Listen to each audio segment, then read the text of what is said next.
I come from a country town in Czechoslovakia. I am an only child, an only grandchild, and an only survivor of my family. I had a wonderful childhood. I had not encountered any anti-Semitism before the war. My name is Jack Meister. I was born in Poland in 1928. My life was a happy life.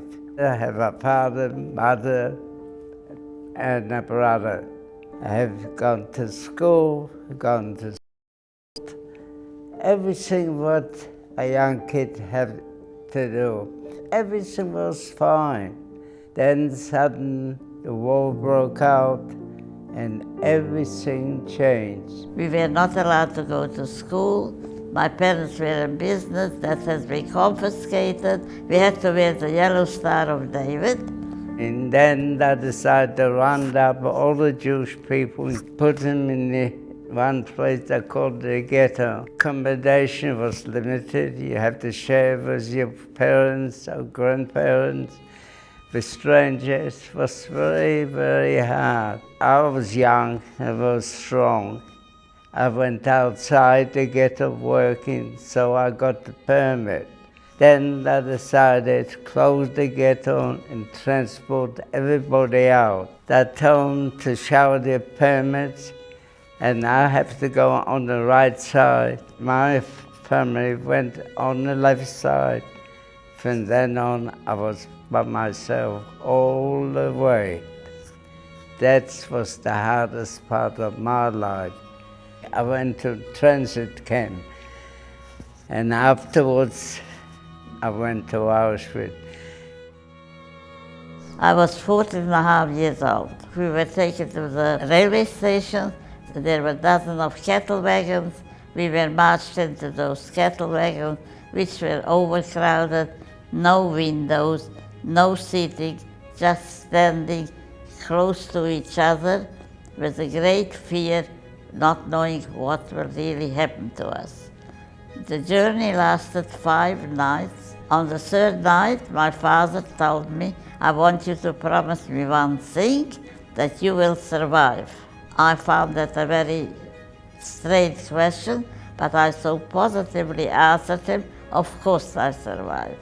After 5 days, we arrived to our destination, Auschwitz. Never heard about it, didn't know where we are.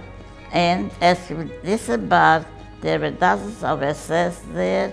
That took us off from the train and put us in the barracks to wait our destination, what they're going to do with us. Meantime, already so many transport came to Auschwitz, and they sold people out. Mothers with babies, all the people marching to this place. We didn't know what the place was, and later we found out it was the crematorium. We were standing in rows. My mother was holding my hand. One particular one, Dr. Mengele, when he came to our row, he roughly took her hand away, and that was the last time I have seen my family. They went straight to the gas chambers. The ones who went to the right went into an enormous hall with dozens of SS. We had to strip our clothing. They shaved our hair. And to this day, I really don't know what happened, but many of us were ushered into a gas chamber. But we didn't know that because it was shower recesses. After all night being there, the gas didn't work. We were marched out, and we went to have a shower. We were given no underwear, only wooden clocks in a gray dress. In that room where everybody arrived, we had to work there 10 hours a day, picking up every garment, what the people took off, and search it. Whatever we found in those garments, we had to put in bins, because they were having valuable things, money, jewelry, with the hope that maybe they will be able to save themselves. The fear and anxiety has never really left me. It's unbelievable. You wake up in the morning, you stand in the queue, they come around and look at you, and you know you'll be the next to go to crematorium. I always want to survive. It doesn't matter how hard it was, how bad it was. I want to survive, and I was lucky. I survived them.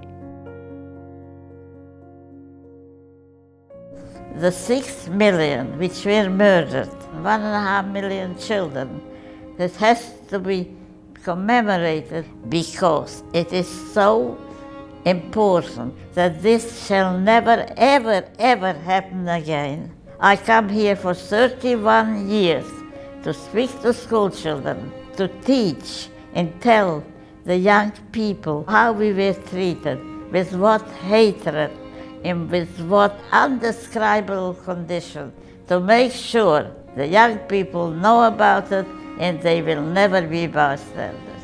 Stand up, saying that's wrong, and try to be a decent human being and treat your fellow man the same as you would like to be treated yourself. You have to remember to honor your parents because they are your best friends.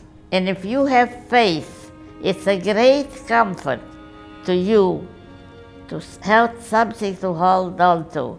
It's so important. Never, ever, ever to hate, because hatred destroys nobody, only yourself. Don't hate each other, don't fight, forgive and never forget. That's the best thing. And live in peace.